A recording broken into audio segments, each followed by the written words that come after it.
Hi, folks. Welcome to this forum held by Refugee Action Collective Victoria.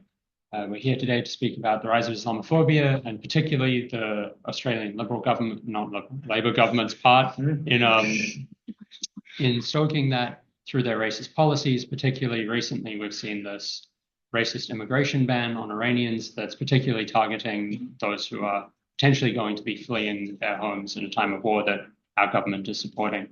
So for the evening, we have two speakers. We have Angelica, who's with the ASRC, and then we also have Toyo, who's a anti-racist community worker and student activist. They'll each be speaking for about 10 minutes, and then we'll have a bit of a discussion. Before we go any further, I'm just going to acknowledge country. We're on the stolen lands of the Wurundjeri Woi-wurrung people tonight, and land with sovereignty was never ceded, always was, always will be Aboriginal land. And so I'll hand it over to Angelica. Excellent. Thank you. Oh, and we've got all right, I'm going to look two ways then as I'm speaking. Well, yeah, thank you for inviting, I guess, the ASRC and by default me along for tonight. I know most of you here. But for those of you who don't know, so I'm currently a community organiser at the Asylum Seeker Resource Centre, but I had previously volunteered for many years with RAC. And also used to be a councillor and mayor at Marybeck City Council. So really, I'm doing, I guess, the job that I'm doing today because of the years of activism and I guess that grassroots training that came through RAC and through helping to organise like all of the protests and the forums and street stalls and all of that. So just wanted to give a bit of that background. And I guess also like my time volunteering in this space and my studies at uni showed me very much that there are so many awesome and brilliant lawyers and advocates pushing for change. But so often when there would be a win, the government would just change the rules and tighten the loopholes and will kind of shut off any further chance of using that victory. And so I think for me, it really showed us that we need to change who is in those decision-making places, who is in that who has that power. Either that or we need to create enough political pressure to force those that are currently in power to change what they are doing. So in my role, I predominantly help organise and run leadership programs for people with lived experience of seeking asylum. And that involves like learning about the Australian political system and preferential voting, how to actually lobby MPs and talk to the media. And my work sits within the broader like advocacy team overall. So at the ASRC, we've got three key advocacy priorities at the moment. And it's not everything that we advocate on, but it's like the three that guide our most proactive bits of work. The first is around fairness. And so that's about people who are currently called transitory people, and they're the ones that were transferred off of Manus Island and Nauru to Australia, usually for medical treatment because they'd been detained there in really disgusting conditions for years and years and years. And they've been in Australia ever since and kind of just like left in visa limbo. And so we obviously want to let them stay for good. The second is around freedom, so ending offshore detention and stopping the deportations to danger. And lastly is around safety, which is around protecting the right to work and study, giving people like a really vital safety net whilst they're here in our community. As an organisation, the ASRC stood pretty firmly, calling on the ban on the resettlement of people from Indonesia to be lifted, and has really stood firmly against every bit of draconian legislation that this government has tried and succeeded in ramming through the parliament. So of course, like as was said, why we're here is around that recent legislation that gives the Minister for Home Affairs the power to prevent people from travelling to Australia from countries experiencing conflict or humanitarian crises, because they might try and stay here in Australia, because they might try and seek asylum here in Australia. And that's even if they already hold valid temporary visas like tourist visas, student or business visas. I think the timing of this was also the most galling of it all because it was announced almost in tandem with the announcement of the Iranian soccer team being offered asylum. And of course, with that photo with the minister and the soccer players doing the round almost at the same time as this legislation being ran through the parliament, it was pretty good thing. So, it was a pretty breathtaking moral failure, this legislation, but it's just something that we've seen continue on and on from this government. And, you know, Albanese was one of the first to back in this illegal war. One of the first acts of all of this was apparently to liberate the women of Iran by bombing a girls' school. You know, this is pretty horrific stuff. And now instead of welcoming people that are trying to flee this situation, our government is closing the door very, very firmly.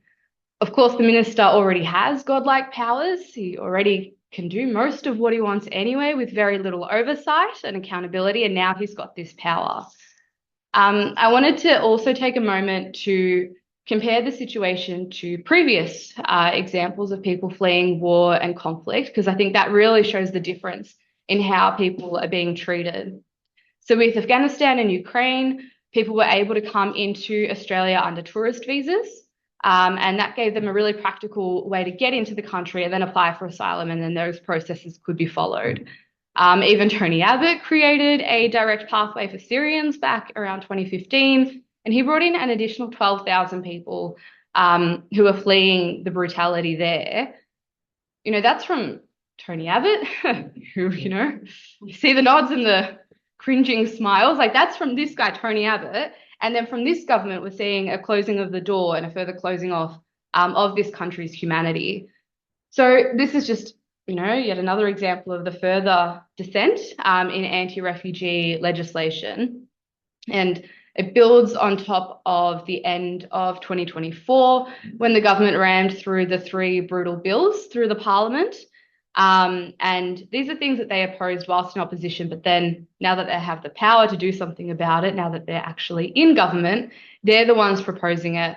And amongst a whole range of things around like expanding offshore detention, which they've done with Nauru, despite the human rights abuses and the corruption, it's also given them the ability to, you know, increase the deportations, and then the Trump-style travel bans, which is kind of what we've seen now. With this recent legislation. So it's all been set up over the span of a year and a bit, building and building, like this stuff just doesn't come out of nowhere. Also on that, you know, they've increased, I guess, the banning of mobile phones in detention, which is something they were very firmly against whilst in opposition. But that's something that I think just shows the needless cruelty of this whole system. Because, you know, we ask ourselves, like, why would you want to ban the mobile phone of somebody that is in detention? And when it's such a crucial lifeline to the outside world, and when it has been used as such a tool over the years of documenting and exposing human rights abuses.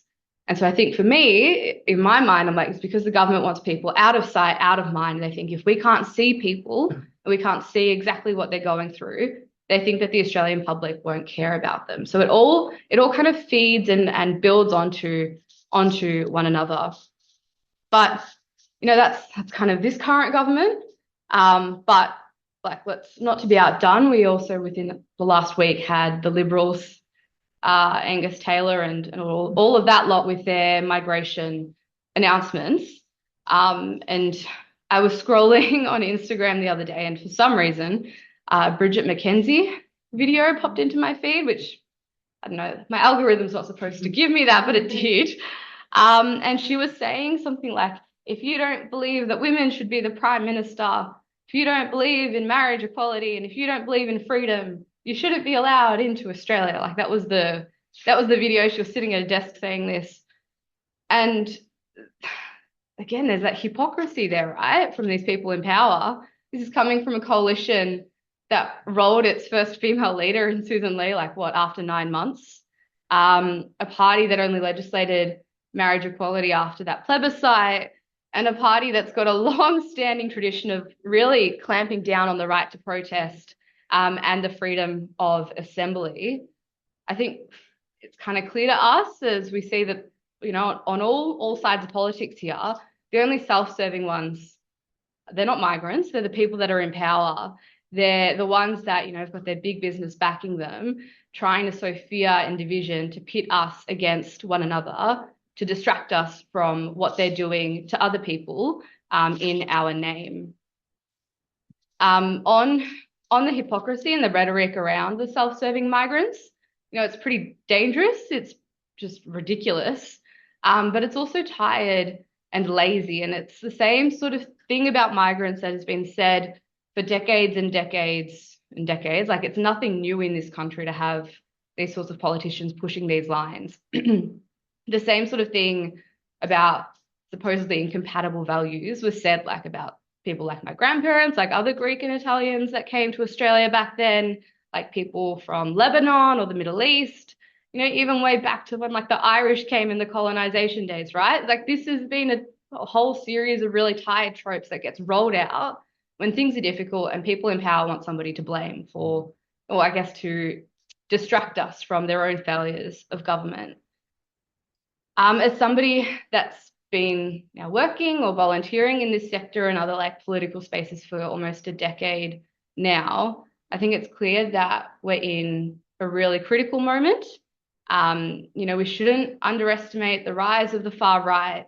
Although like there was that recent poll, was it today or yesterday, that showed there's a little bit of a dip in the polling and support for them, but I think we shouldn't underestimate them, and we shouldn't also underestimate people's genuine dissatisfaction with the current political system. And as we've said, it's lazy politicians that blame migrants and Muslims and refugees instead of focusing on their own failures of government. And to really link in with the topic for today, it's because of this broader political context that I believe that, the government had the audacity to welcome the Iranian soccer players, but then close the door on others trying to come here. It's that whole like undercurrent of racism and Islamophobia that allows governments to say that some refugees are welcome here, but not all of them. It's the same sort of thing that says we want the good refugees or the good migrants, but not everybody that is actually just deserving of safety and, a life full of freedom and welcome in a country like Australia. The consistency in how people are treated, it's a pretty like fundamental legal cornerstone in our society. It's like 101, but applying different circumstances to the same sorts of people that are fleeing the same illegal war, it just reeks of that hypocrisy. And, I see, I guess, that our next step is for us to continue to have these sorts of meetings, discussions across movements to bring in new people, different people, unlikely people, so that we can, I guess, stand together against the double standards and the fear and division that is being sown. And to link back, I guess, to what we're doing at work. So back in 2015, the ASRC commissioned this huge research piece around words that work. So like a big messaging and comms piece to give all of us like the language to talk about refugees and to try and have persuasive conversations. And we've recognized that it's not 2015 anymore. Big chunk of time has passed and we're in some very different political circumstances. And so that research is going to be undertaken very, very soon to refresh that and to bring in how can we actually talk about this in a 2026 lens. And so it's not just going to be a messaging piece, there needs to be a big organizing and training piece attached to it, so that we can have the language to combat the far right and to really rise above all of the rubbish that is coming out of politicians and these people that don't want the best for any of us in the community. Just finally, we're also, I have to do a bit of a plug, we are also gearing up our work rights campaign. So, thousands of people are stuck here whilst they're waiting for their asylum claims and need the right to work and to study. And so we're having a campaign launch at Trades Hall on the 7th of May, and I've got a poster at the stall with a QR code that we'd really love to have all of you at, because this is something that you guys have been going on about for a long time. We want to up the ante.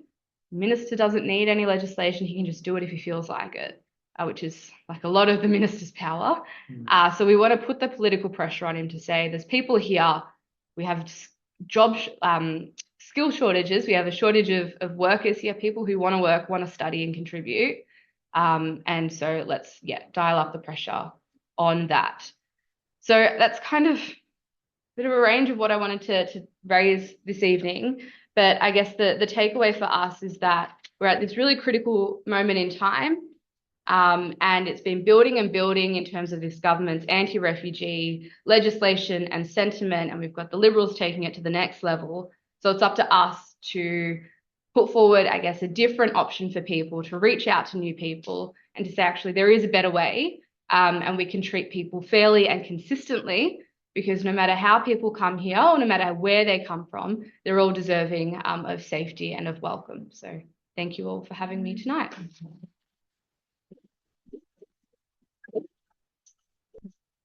Thank you very much, Angelica. I think some really valuable information there. It's also really wonderful to hear about all of the work you're doing in the ASRC. I really like how you raised that ultimately, although we are seeing this rise in the far right, you know, when it's Angus Taylor and Pauline Hanson saying they're wanting ICE-style raids, they're wanting to deport tens of thousands of people, that's always underpinned by our current government's policy. And at the moment, Labor has also put 85,000 people at risk of deportation through their own policies. And so we can't just tackle the far right without necessarily attacking those policies themselves. Next on, I'm going to hand it over to Toyo.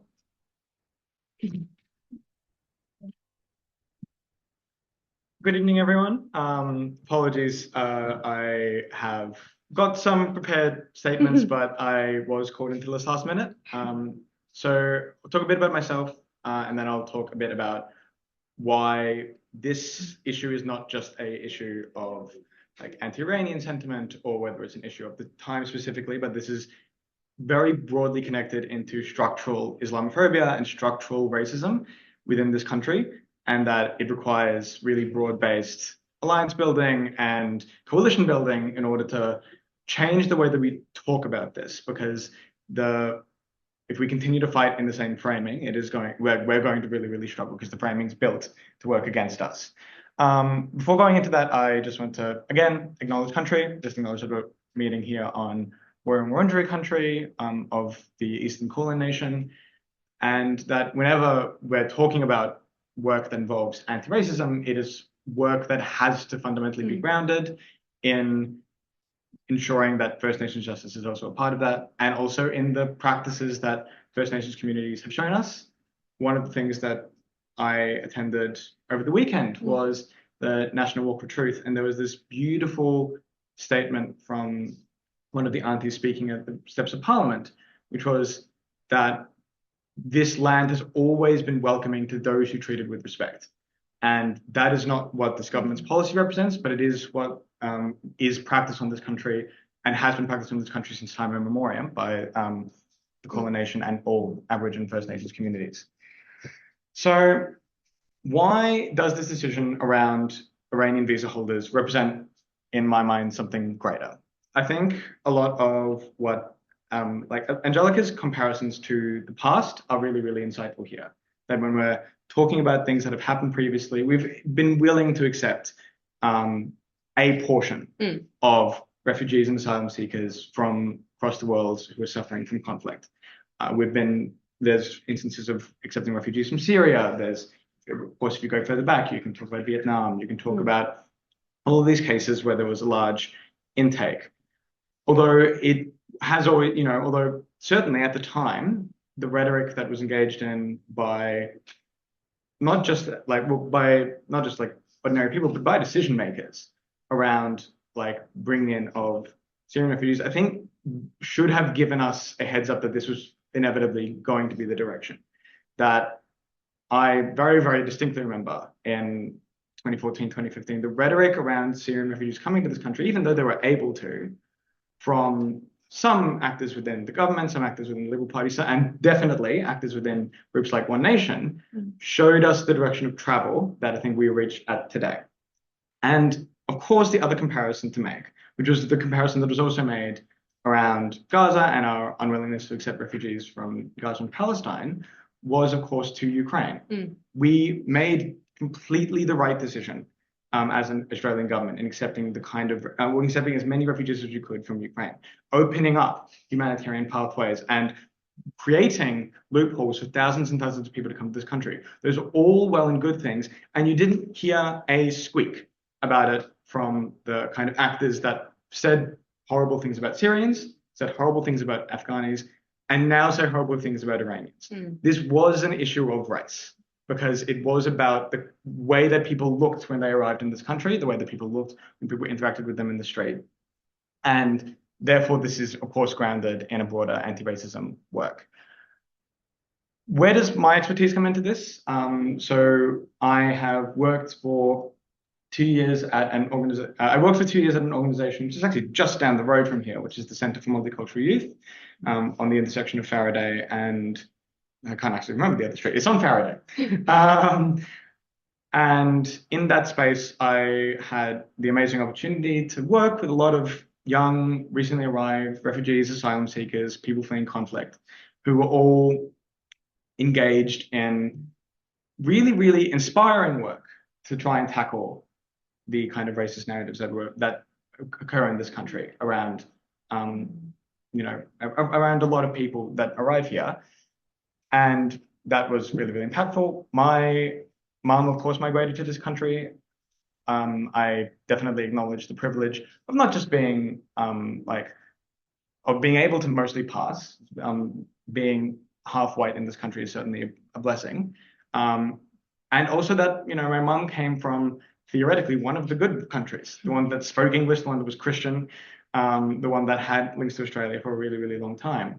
But when I was interacting with a lot of people in that work, I was really able to understand very deeply that my experiences were not the majority. And that is most true for people who arrive in this country fleeing conflict, fleeing disaster, because overwhelmingly, conflict happens in incredibly disadvantaged places in the world. That is a structural thing. It is the systems of colonialism that mean that we're seeing conflict in the Congo and seeing conflict in Sudan and seeing conflict in places like Iran. And that it therefore is those people that come here. I also have spent the last 6 months working with a wonderful intersectional organization called Intertwine, who is doing anti-racism work at universities. And I think actually the basis of what has been talked about in addressing racism at university sector, in my mind, shows a lot of light into what the rest of this country really needs to do in order to not just make sure that this doesn't happen for the thousands and thousands and thousands of Iranians that are at risk, but that this doesn't happen for brown and black people moving forward, that we are able to structurally change the way that this nation talks about refugees and migrants. So it's not a question of saving this group, but saving all future groups. And the way that this has been, like a lot of insights have kind of come to me about this, is in relation to the Australian Human Rights Commission's report on racism at universities. So the interim report came out in 2024 and the full report came out this year.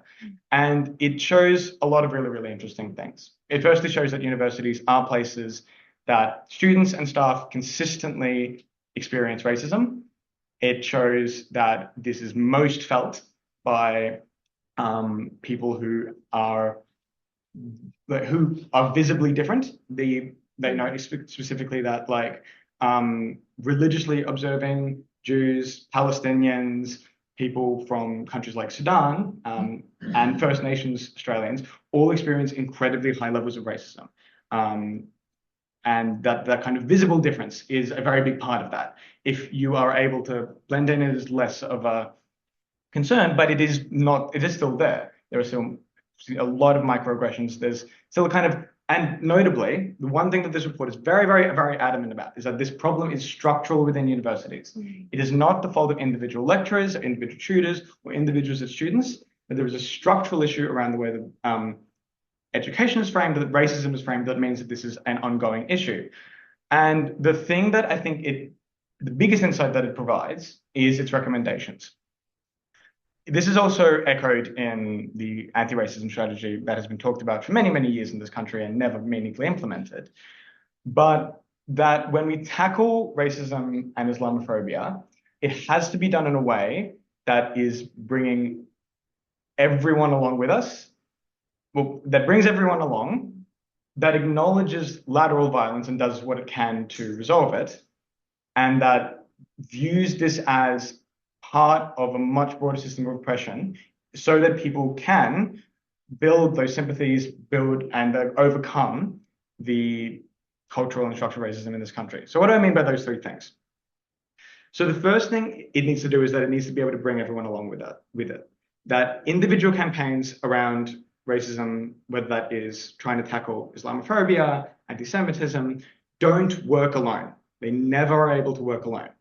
That if you try and address one, you aren't ever actually going to be able to do it because there are so many interlacing other bits and all of the kind of same mindsets that mean that someone is skeptical of or like is going to act discriminatory towards someone who is Muslim. It doesn't like that. Those kind of mindsets don't change when it comes to someone who is Sudanese, someone who is Congolese, regardless of their religion. So you therefore have to build big, broad anti-racism movements, and you have to tackle structures of oppression as a whole. The second thing is that you have to acknowledge when you're building these coalitions, a big thing to acknowledge here is lateral violence. And I think this is a very, very prominent part of, especially how a lot of and why, for example, that there aren't necessarily, when it comes to these events, when it comes to building a lot of power, there are some incredibly staunch and amazing people of color, organizers of color who get involved in this space. But then also there is not sometimes a bit of a dearth. And that is because, that's because of many reasons. There's the structural difficulties in getting involved as a person of color. But it also is related to the fact that, my family, my Filipino family, has a deep skepticism of people from China. That people from that Chinese communities often have a deep skepticism of other migrant communities. Violence doesn't just come from one, we're all part of this system. We all engage in aspects of racism, and that this lateral violence exists, and also that kind of needs to be resolved. So it is about building power and kind of connections across communities, tackling the fact that when we're trying to tackle racism, we are all victims and perpetrators, and to try and take away the way that we engage as perpetrators to build a kind of broader coalition. And then that third point is, oh my gosh, I've just slipped my mind. But the third point is that you can't leave any community behind, essentially. That you have to be willing to tackle racism as a whole, or you can't tackle it at all. So what does this say about, I think the thing with refugees, especially though at the moment, and why this is the thing that we're talking about now, and also that this country's talked about forever, is that in these broader Australian structures and systems, refugees are an incredibly easy place to punch down to. They're all, in a lot of the decisions that governments make, they are going to be losers.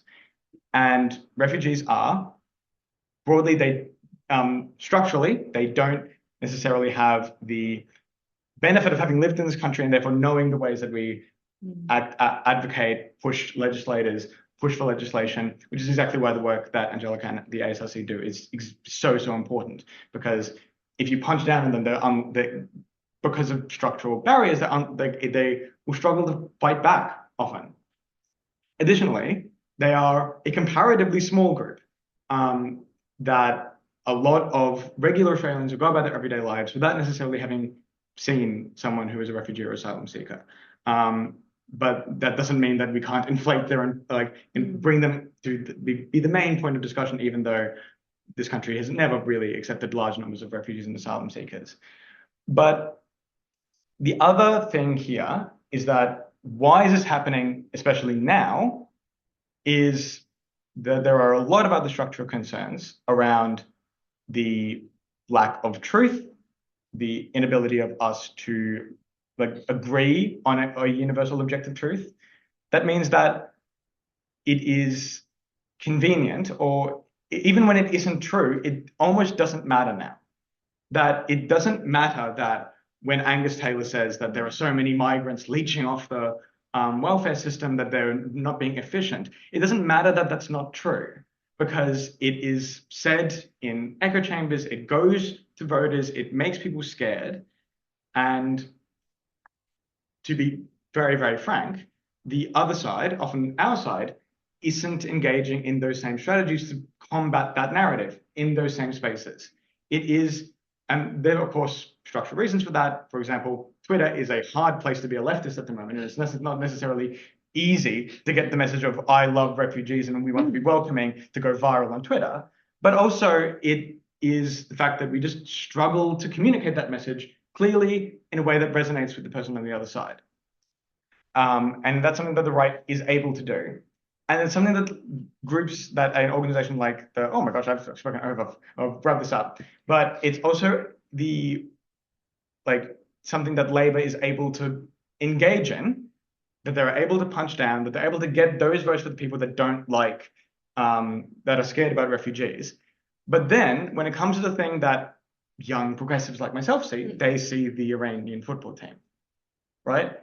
And it doesn't matter that those are contradictory, that I see my young progressive friends celebrating the Iranian football team at the same time as this decision was made, because they're not going to the same audiences. So when we're talking about how we fight anti-racism, how we build a system that is accepting refugees long term, we have to be willing to communicate to every single bit of this country, even the bits that we sometimes find distasteful. We have to be willing to engage in every form of communication, because if we don't, we're going to be talking to the people that agree with us, not to the people that disagree with us. And the system can talk to both, and the right will stoke further hate. So yeah, thank you so much.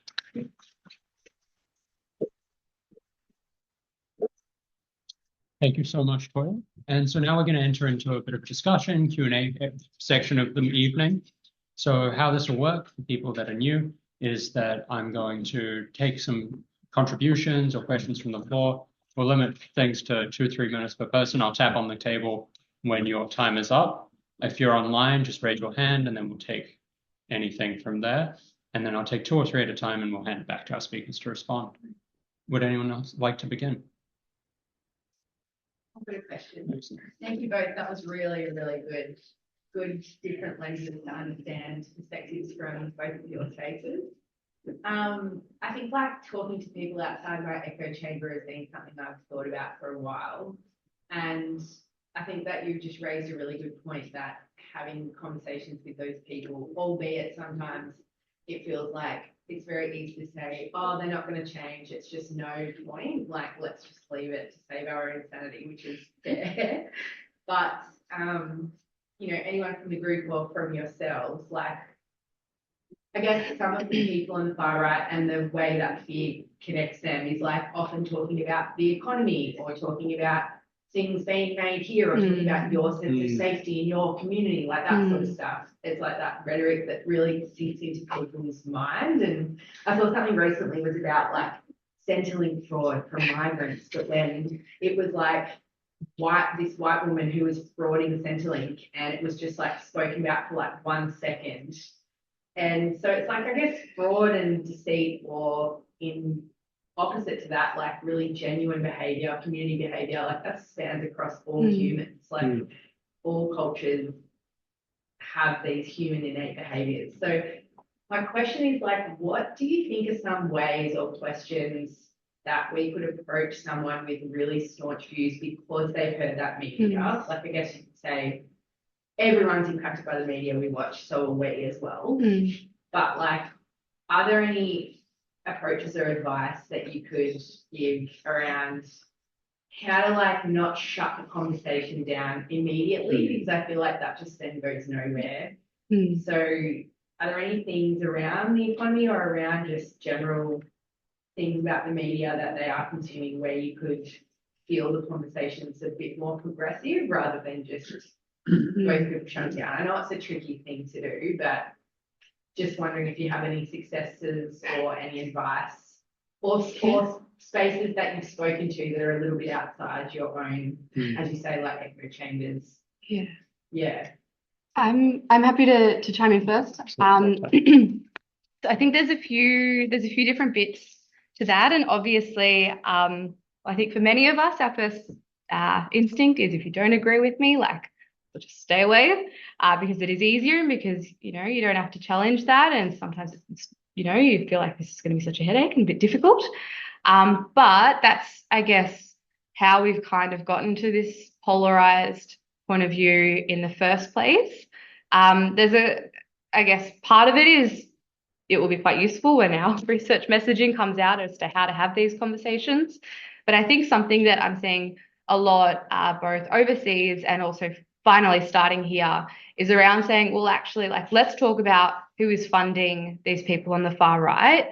Let's talk about who has the vested interest in keeping us apart, and really bringing it down to like framing around, you know, these guys are my neighbors, you know, we're neighbors, we're part of the same community, and trying to foster those common values of, you know, we all care for our families, we all, you know, love where we live, we all go to the library like around the corner, we all go to the park, we want it to be a nice clean park. All of these things that I think are a bit more local, that transcend some of the ideas that people have of left and right, whether it's grounded in reality or not. It's like the perceptions of it, and then saying, well, actually, like, it's these guys at the top that want us to hate each other, because it distracts from the fact that they're getting really, really, really rich off of this.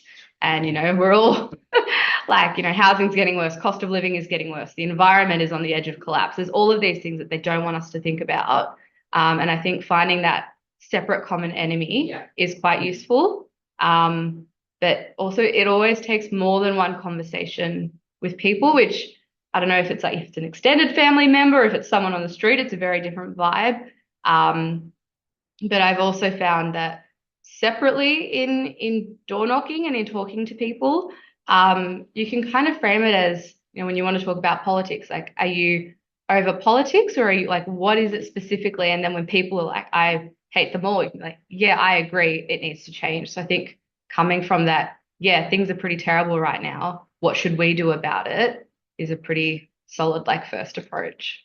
I think just building very, very briefly on that, there's this moment from a podcast where it is this like Native American campaigner talking about how he talks to white rural farmers in order to get them on side. And the thing that he talks about is that he entered their framing, said, yeah, it is the government who's trying to limit your ability to access this water. It's like they're polluting the river.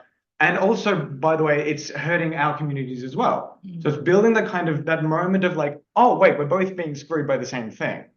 That I think is very, very helpful. And then it's also that next level of trust, right? Because these are very, very long conversations.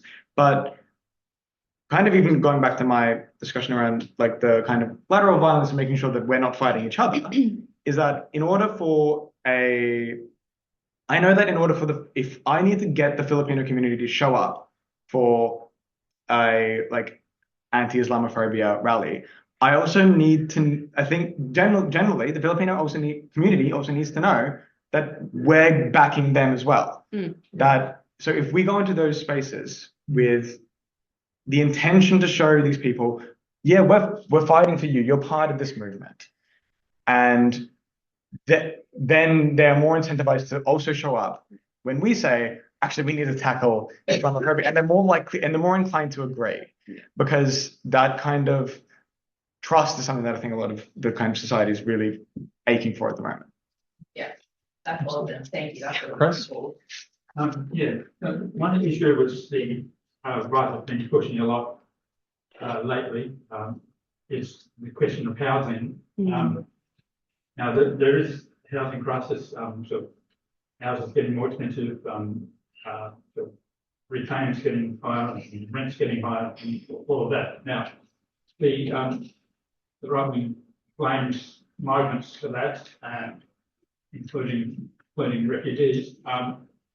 But I think we need to point out that in the past,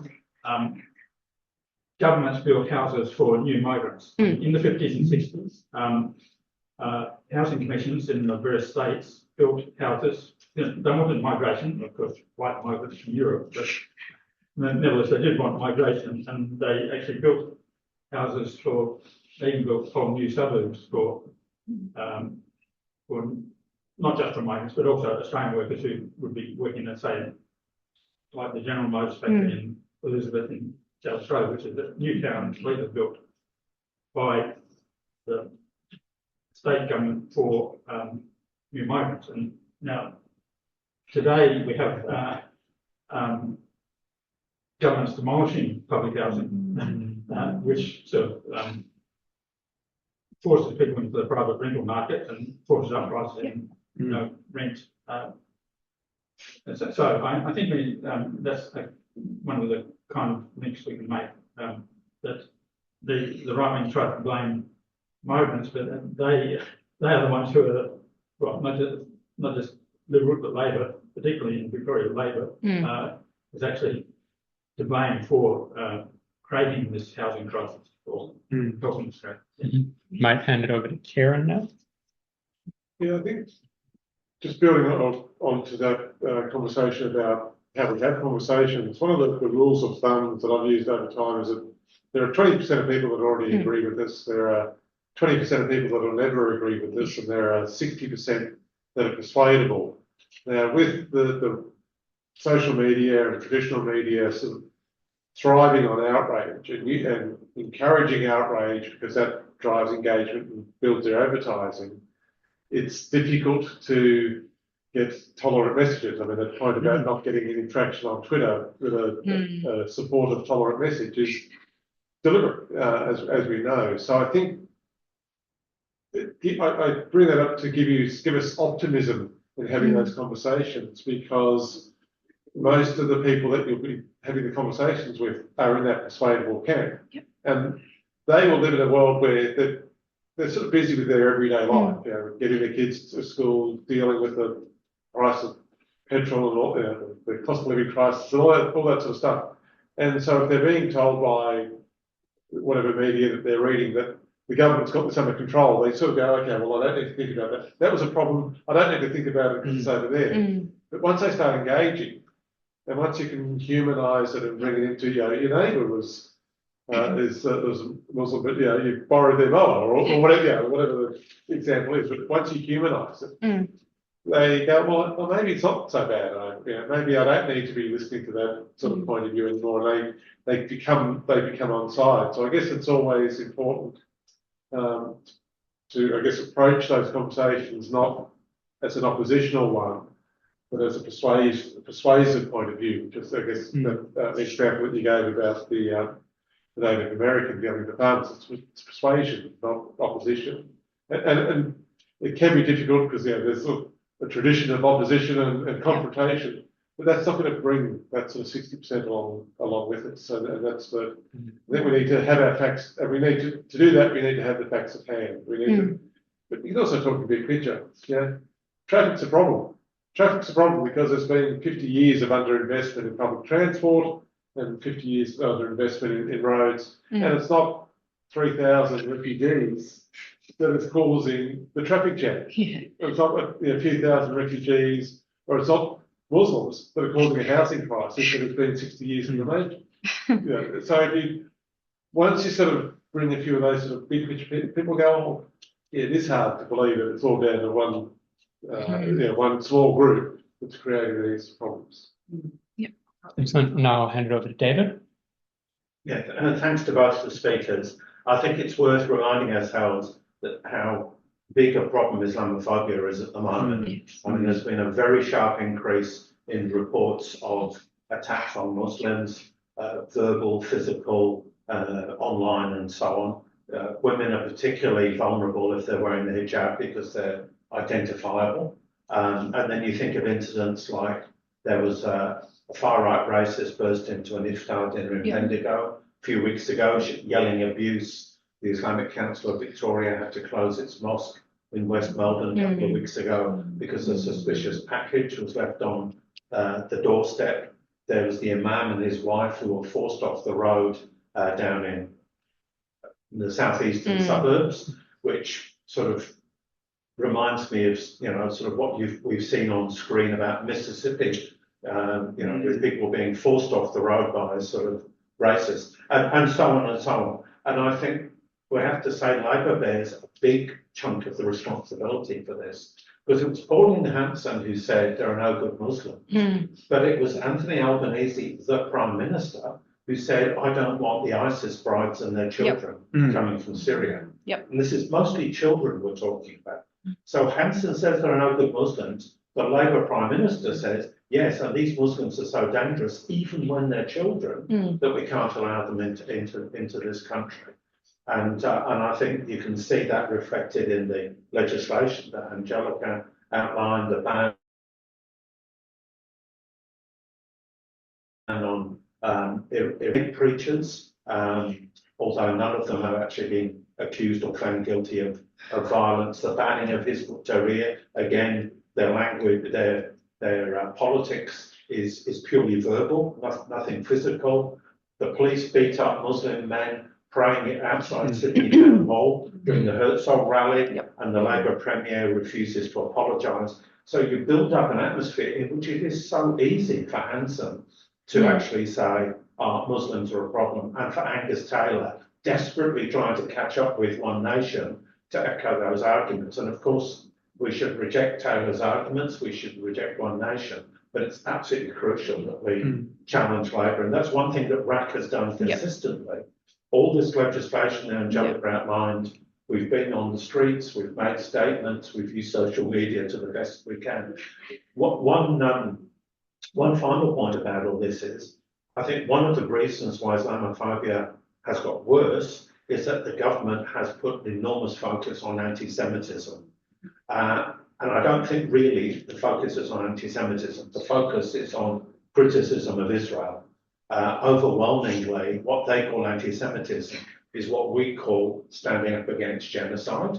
And because they have done, and it's accelerated since the horrible Bondi massacre, because they're putting so many resources into fighting anti-Semitism, which leads to the ridiculous situation of people this weekend being arrested in Brisbane for singing Johnny Farnham songs.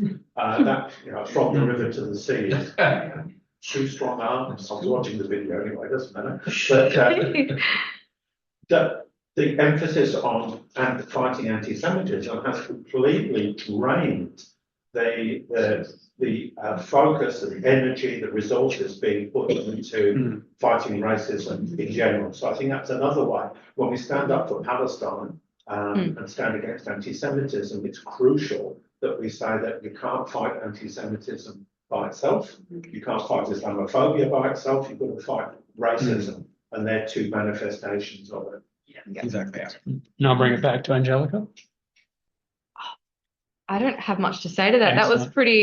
That was pretty comprehensive. I'll jump in very, very briefly Yeah. on, I think, possibly what might be a path out, or it might be at least an option to exert pressure on this government, because it like when we think about it, it is genuinely difficult. Like Labor has such a large majority, it's hard to push them in their decision making here. I think an area for hope is that this strategy that kind of Labor is adopting of picking a position that is kind of just next to like the ridiculous positions of One Nation of the Conservatives, the Liberals, is the place that this failed was the UK, right? This was a strategy very roundly adopted by the UK Labour Party, where they would, whenever they were like, there was a big debate, they would just essentially pick the position that's right next to their opposition. They would adopt all of the kind of rhetoric of the like horrible things that were coming out from Nigel Farage, from the Conservatives, but they'd pick a position that's so close that they can't really be subject to a lot of criticism, but they're also the only other option. I think the reality is that there's been a lot of work in the UK lately to make it clear that is a false dichotomy, that you can have a different position. There's been a lot of people on TV that have been trying to make very, very outwardly positive arguments for migration. And of course, that's a thing that RAC does, that's a thing that happens in Australia. But the more and more present those kind of messages are on social media, on traditional media, everywhere, saying it as loudly as we can, everywhere, will eventually mean that strategy of trying to adopt this decision right next to your opponent will fall, because you'll start bleeding your support elsewhere, because there'll be some other option or alternative. And the fact that the UK Labour Party is now polling at 20%, I think, indicates that is a bit of a failure, and that maybe there is an option for Labor in Australia to be in such harsh waters that we can just kind of push them to make the just decision, because we show them that there is a caucus of people that want to support a just migration and a just refugee policy.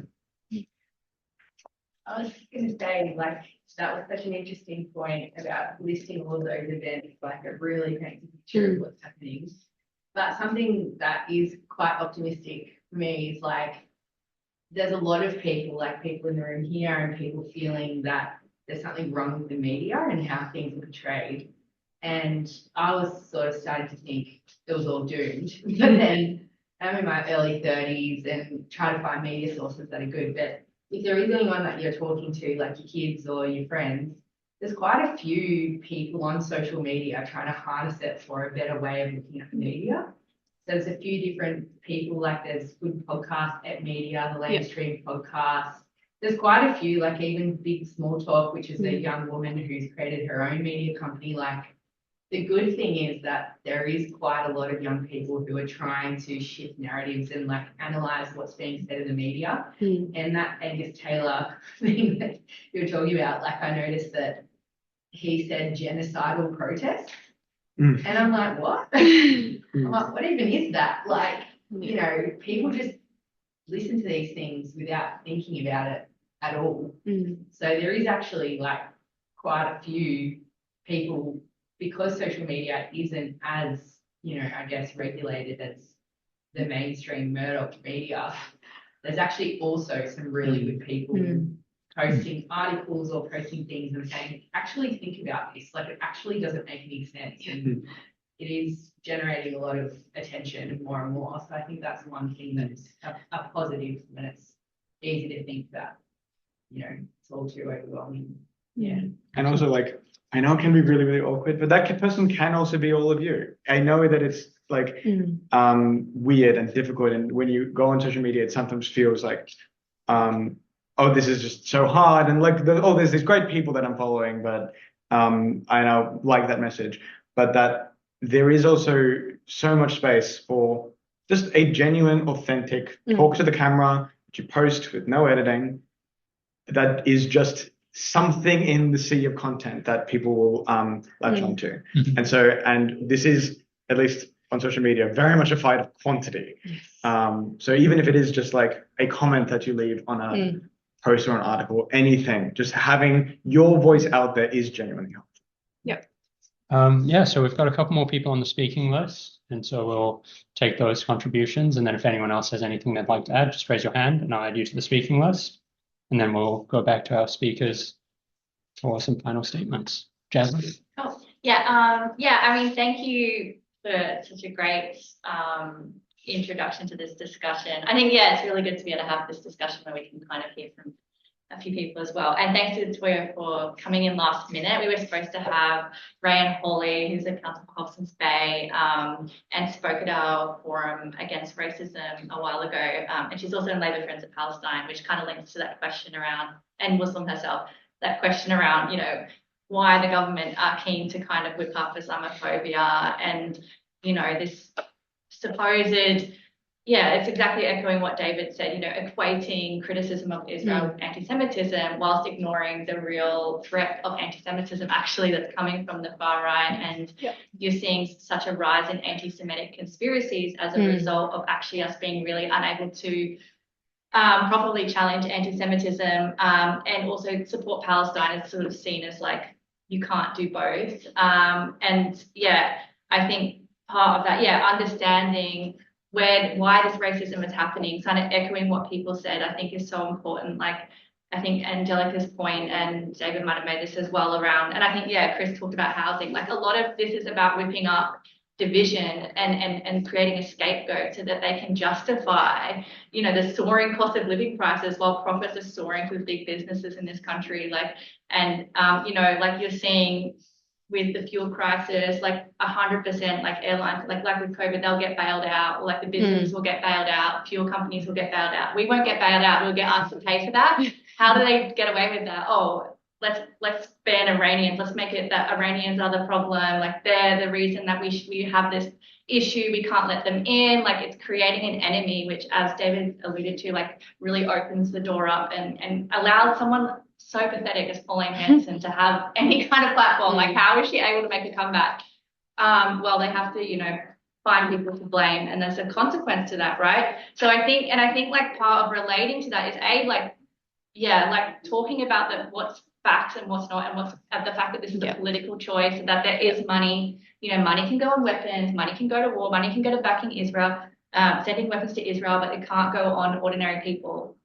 I call bullshit on that, you know, like it's a political decision to scapegoat refugees and to put these policies in. So yeah, I think like in terms of like in the workplaces, there's so many people who are actually anti-racist, who don't want to see racism in the workplace, who work alongside migrants, who don't want to see that. I think it's like finding ways you can relate to people in your workplace is really important, and especially like if you're in a trade union, through your union branches and things like that. I think there are a lot of people who do agree, but they just don't think they can do anything. And I think it's just about them understanding, actually, it's all about interest to fight racism, no matter what color you are, where you're from, because actually, you know, a racist working class or racist movement is weaker, and it's divided, and it can't fight back against the cost of living crisis, housing crisis, and all of these kind of things. You know, I've done anti-racism work around, when I started doing it was in England, we used to get people just to even donate to refugees who are on the border in Calais trying to get into England, or we'd have delegations go down there. And you find like, if you could easily think that no one cares, but when you actually go and ask that question or have a petition, that kind of thing, you find a lot of people do care and a lot of people do want to respond. I think it's the same here. Like, there's definitely that thing about Australia being a racist country, and I will like 100% back that. And overall, like if you look at what our leaders do, and the way like the casual racism is a lot worse here. But at the same time, like there's a lot of people who are, like I said, are against that. And I think you've just got to find them in the workplaces and find ways you can organise and challenge racism in your workplace as well. Excellent. And Helen? Most of it has been made statements and answered for, but there was a poll which showed that Pauline Hanson was the leading alternative party. And we have to be clear that it's not just the far right that support Pauline Hanson. It's 60% of those people that are swayable. And what they found was only 20% of the people that said that they'd vote for Pauline Hanson was all about immigration. The other 60% of them said it's about economics. And Pauline has no economics. So we have to be aware that she provides no economic policy based on fact, on modelling or nothing. So people are not that dumb. I mean, there were those 20% that yes, it's all about immigration, but a lot of them felt disenfranchised with the major parties, that they weren't meeting their needs, their economic needs, and that was housing, education, and health. So there is this space there, and that's where, as activists and anti-racists, we can step into that economic space and make sure that people do have skin in the game, that people do have skin in the game by being advocating for anti-racism, because it's all about, as Jasmine said, that common enemy. And if we can say, hey, it's not about this, it's about that, I think it will resonate. Yeah. And Carl? Yeah, I think that's a really good point. Like, from what other people have been saying, those 60% of the people that might be supporting Pauline Hanson, I think it's important for us not to delegitimise their anger. They haven't got the housing, they got the low income jobs and all that sort of stuff. And it goes hand in glove with this thing of denying refugee status to people from Gaza, people from Iran. And that's a way of saying that the people who are being bombed, the people who are being shot at, are more dangerous than the people doing the bombing and the people doing the shooting. And that's to get us, regular working people, to say, oh no, I see those immigrants, those refugees as a threat. And people have been talking about alternative media type things. Yeah, it's going to be hard. If the boss of Twitter is standing on stage doing Nazi salutes, you know, no wonder it's become a right-wing type on Twitter or not on any social media, you know. It sounds like a healthy thing at the moment. But, if you want an alternative platform, there is one. It's called protests, and it's called coming out on the streets, making our voices known. And if you want an understanding of whether that works or not, you'll get it from the government because they're trying to ban it. They wouldn't be trying to ban it if it didn't work. If they're banning phrases like from the river to the sea, support the Intifada, it's because they see it as a threat. They know that all we're saying is, no, those people from Gaza, they're human beings. They're just like us. They're regular working folks. And there's plenty of people out there. I remember the Bill Wheeler family, the campaign around the Bill Wheeler family in Queensland. And people from the town were saying, no, they're one of us. We want them back. We want more refugees coming here. They're workers and all that. We never hear from those people. Getting out on the streets, making it known where we stand, and also trying to talk to those people about, the housing and all that sort of stuff. The anger is real and it's justified. It's just being misdirected to people who aren't to blame. Yep. Agree with that. Excellent. And now we'll pass it back to our speakers. Actually, sorry, one contribution, I believe, from online.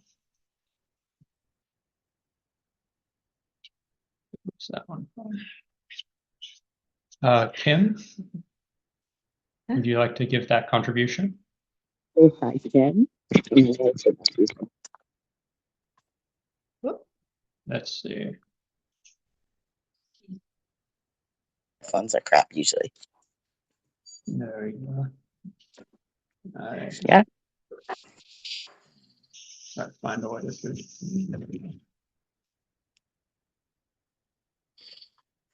There we go. Go ahead. Okay.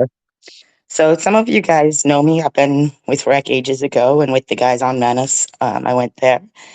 And something that this whole discussion has reinforced for us, and for me, I should say, is that because I've been around with Rec so much, I wanted to give you guys one of the first bits of information of a new party.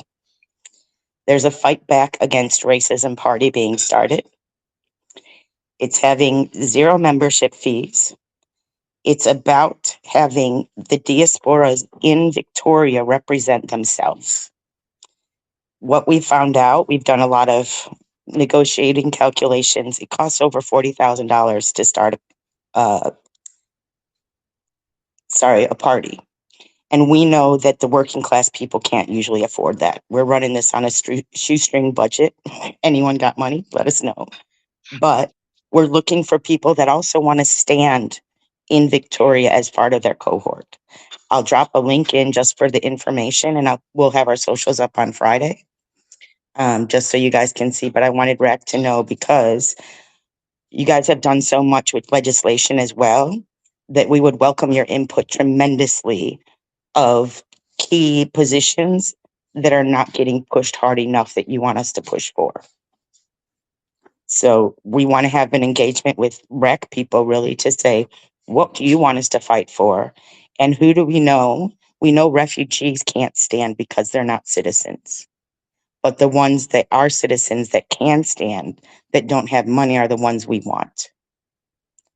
And like I said, the membership does not cost a thing.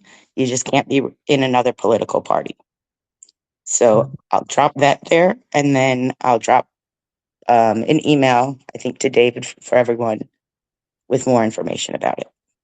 Excellent. Thank you very much. No worries.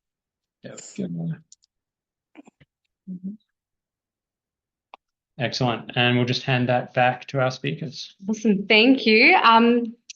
Sis, thanks for having us both here and speaking, and also thank you for the discussion tonight. This has been really interesting discussion, and I feel like, as expected, we're probably all on the same page, but it is still really, really great to hear the different perspectives. And I think that we, perhaps in the past, had very much talked about this issue in terms of, in a pure values frame, as it's the right thing to do, this is what we should do, this is for good people, we should do this, and if you don't do this, you're not a good person. There's been very much that kind of like lens applied to a lot of human rights spaces over recent years. And I think we have coming like a long way in terms of recognizing that actually, we're all being, things are getting difficult for all of us. We're all seeing the hospitals being overcrowded and ambulance ramping, schools being chronically underfunded, and our teachers being the worst paid in the country,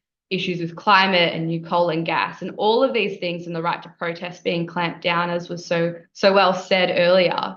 We're seeing all of these things coming together, and then instead of the people in power doing anything or showing leadership about it, they're saying, let's go blame these people who are often, dehumanized and who we don't know, who aren't our neighbors, who aren't our friends.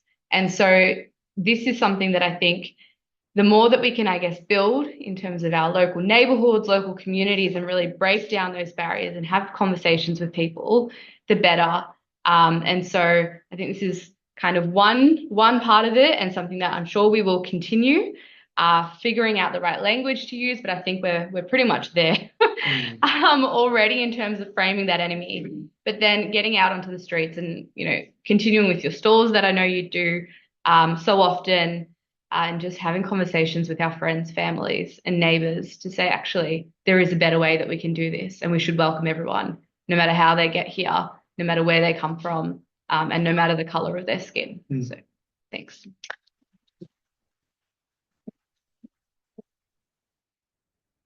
Thank you so much for all of your contributions. I think the thing that's really resonated with me, and the thing that I want to take leaving this space, and the thing that I want to have as the kind of lesson that I say, is I really want to agree around that point of that we have to recognize that people are angry and they're right to be.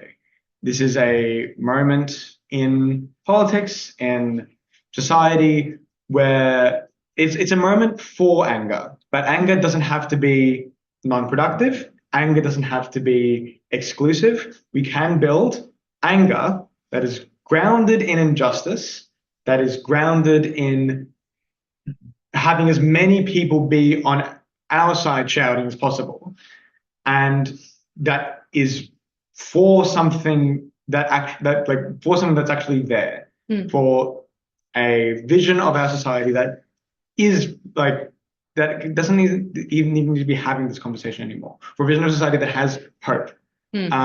So I just really want to thank all of you for staying staunch, for staying angry, for not giving up, because especially in these times, it feels easy to, and almost in many ways healthy to, because it is so hard to stay so angry for so long. But being in groups like this and collectives like this makes that kind of anger productive, makes a kind of anger towards something that can help people. And we just need a lot more groups like this and collectives like this, and for all those groups to talk to each other, and for us to really, really change the way that things work in this country.